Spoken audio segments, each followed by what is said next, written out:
สูบตัวนี้มีแห้งบ่แม่ มีแห้งเลย โอ้ มาแต่เฮ็ดเวียกแต่กี้ยังนุ่ม โอ้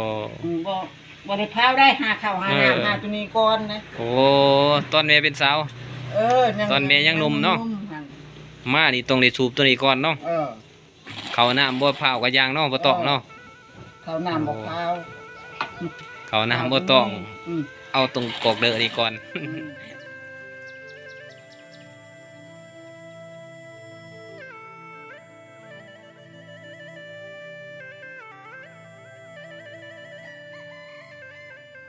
ตอนนี้บ่าวเผยยังอยู่ที่บ้านลมซัก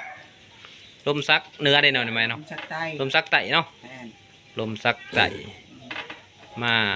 อยู่เฮือนแม่ใหญ่ยังแม่ซื้อจะได ไม่ใหญ่เปลี่ยน แม่ใหญ่เปลี่ยนโอ้แม่ใหญ่เป็นคนชนเผ่าตะโอยบ่แม่ แม่น แม่ใหญ่เป็นคนชนเผ่าตะโอยเพิ่นสูบ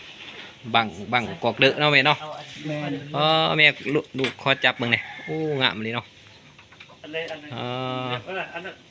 วัดออกวัดมืดเด้ บ่บ่มืดเลยเที่ยงงามเลย แม่ใหญ่เพิ่นมีบังกอกเด้อโอ้เฮ็ดลวดลายข้างแน่เนาะแม่เนาะเฮ็ดลวดลายจบงามมาลีเลยนี่บังกอกเด้อแม่ใหญ่โอ้โอ้โอ้มีน้ำเนาะแม่เนาะมีน้ำ เป็นไงถ่าย เครื่องนี้เพิ่นใส่ยาคักแน่เลยนี่มียานี่โอ้สูบนี่ก็หอมโลดได้เนาะแม่เนาะ กูใช้น้ำอ้อยแหน่ เอาแม่เอาของแก้วโอ้ตัวนี้เป็นแก้วน้ำอ้อยเนาะใช้แก้วตัวจำมาเบิ่งโอ้แก้วตัวนี้เป็นแก้วน้ำอ้อยบ่แม่โอ้น้ำอ้อยสดๆเหรอเนาะ อ้อยสด เอาน้ำผึ้งน้ำหยังก็บ่ได้บ่แม่ ๆได้ โอ้ให้มันหวานเนาะโอ้ น้ำอ้อยน้ำตาลปนกัน โอ้เพิ่นสูบบังเด้อนี่แม่นเพิ่นเอาน้ำอ้อยนี่ป่นลงน้ำเนาะแม่เนาะโอ้ป่นลงใส่กระบังบ่แม่บ่ ใส่ยานี่ โอ้ผสมใส่กับยา แม่ โอ้ผสมใส่กับยาให้มันหอมหน่อยเนาะโอ้ลูกขอไข่เบิ่งเด้อโอ้หอมมาลีเลยทุกคนนี่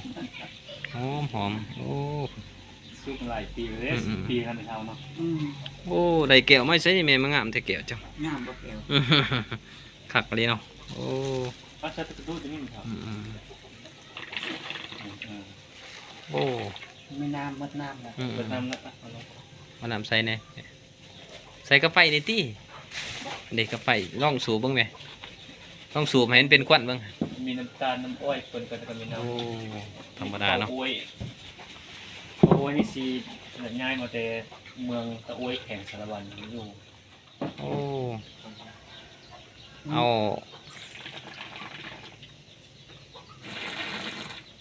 คนตรวจแล้วเนาะแม่เนาะโอ้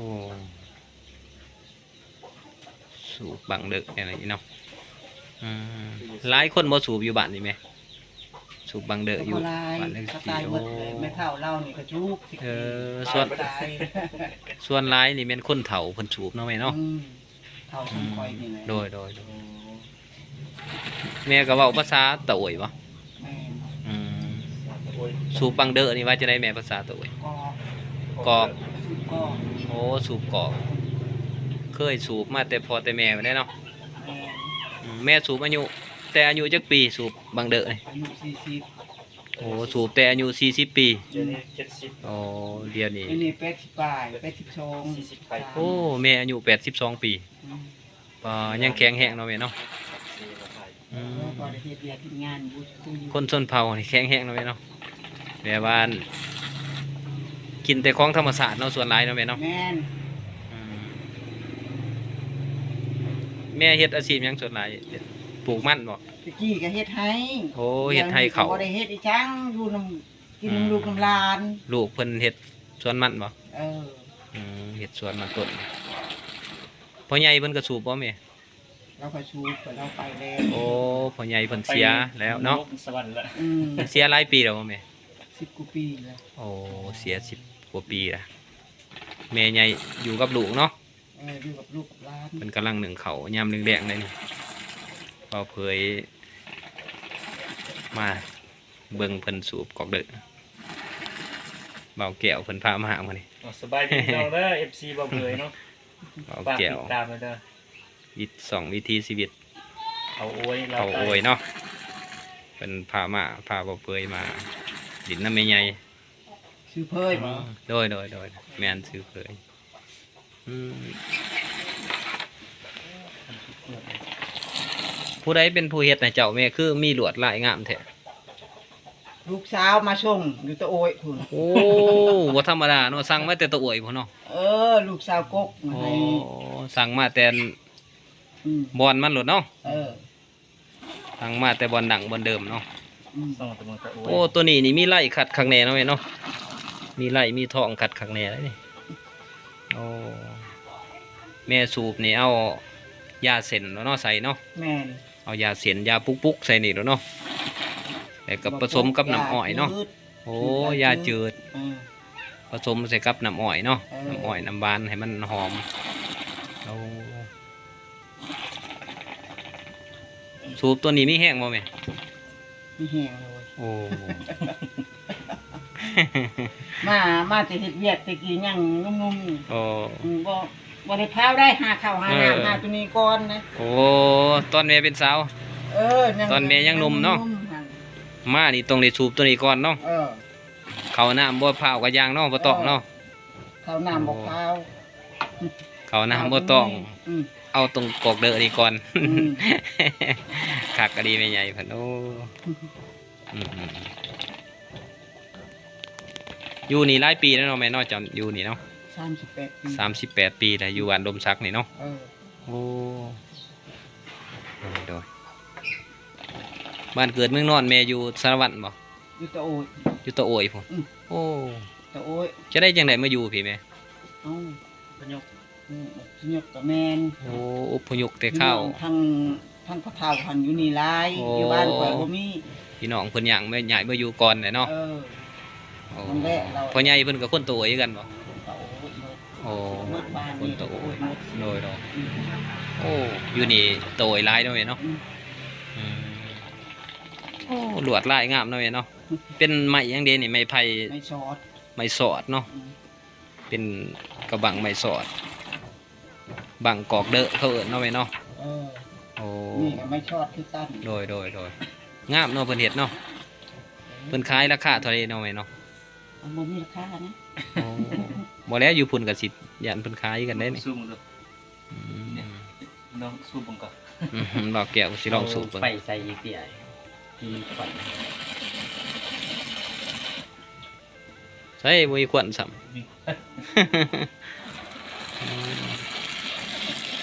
บอกแก้วเพิ่นมาสูบปังเด้อ โอ้ โอ้ เด้ควันออกเลย ควันออกเลยเนาะ เริ่มติดแหละ เมา เริ่มติดเลยเด้ เฮ็ดผัวเด้อเด้อเพิ่นบ่เคยได้ เมาพี่น้องน้องบุเคยเมาจนน้องกินหัว เอาซ่าใส่นี่คือสิแห้งคักเนาะเว้ยเนาะ บ่จักบ่เคย โอ้ สูบ แม่บ่เคยสูบซ่าเนาะ ดึบเลย อาซาใส่เยอะ บ่เคย โดย เคยแต่ยาธรรมดานี่แหละ โดย กินหัวพี่น้องเอง บ้างนี่ได้จักปีแล้วไหม ขึ้นสมอง กลางปีนี้ โอ้ยังใหม่ๆเนาะ อืม บางเก่าแม่เพ่บ่ มีแล้ว โอ้บางเก่าเพ่เนาะ อืม นี่แม่ใหญ่สูบบางเด้อคักหลายพิตามวนเนาะอยู่แถวนี้เนาะแม่เนาะ ม่วนอยู่บ่มีเงินอยู่แต่ ส่วนหลายเพิ่นเว้าเป็นภาษาตะโอยเนาะแม่เนาะแถวนี้เนาะวัยรุ่นซ้ำพวกลูกนี่ก็เว้าได้บ่ภาษาตะโอย ก็เว้าได้คือกัน โอ้ผู้สาวงามนี่ว่าจะได้แม่เผาภาษาตะโอย ตัวโอ้ยบ่ตัวหมดเอามาบ่ กะมูลระมาม เออ โอ้ผู้สาวงามเนาะ เออ โอ้ เจ้าอยู่ใส่ อยู่บ้านละเกียดแม่ ละเกียดนี่ แม่นอยู่บ้านละเกียดอยู่ใกล้ๆแท้ เออ กะมูลระมามเนาะผู้สาวงามเนาะ อืม โอ้ข่อยมักเจ้าว่าจะได้แม่ ฮะ ข่อยมักเจ้าเสมอเห็นผู้สาวงามนะครับว่าข่อยมักเจ้า เบิ่นไหม กระเมินใบ เบิ่นไหม โอ้ชื่อเมียนเด้อว่าเปรมเด้อบางเทื่อเห็นผู้สาวงามพอได้บอกเขา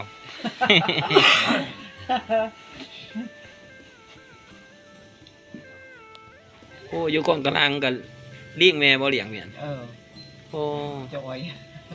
ได้ไม้ใส่แม่ ชื่อของเขาเด็กน้อยมันอยากได้ ตัวหนึงจักแสนนะแม่จะซื้อ ชื่อ300,000 300,000เลี้ยงจักปีได้ไหม นี่แหละ หูอยู่แล้วเนาะมันบ่ครบคนมาไหม ผู้ใหญ่มันบ่ครบดอก โอ้ ผู้หนึ่งมันแขกคือพวกเจ้ามันบ่จักแล้วเว้ย เข้าใกล้บ่ได้เนาะแม่เนาะ เออ อืมแม่ใหญ่เพิ่นกำลังหนึ่งข้าวแรงเนาะแม่เนาะ แม่น ได้ยังกินข้าวตอนแรกไหม คือป้า กินกับโอ้ป้าบ่ ตายตลาด โอ้มีใหญ่เพื่อนอยู่ใกล้ตลาดหลัก14เนาะแม่เนาะ แม่น ไปซื้อของกินของอยากก็สำบาย ได้มีแต่เงินบ่อยู่ อ้าว ตลาดใกล้ๆมีเงินบ่อยู่ โดยอ้าวลูกตีกลับก่อนเด้อแม่ใหญ่เด้อมันเด้อขอบอกขอบใจหลายๆ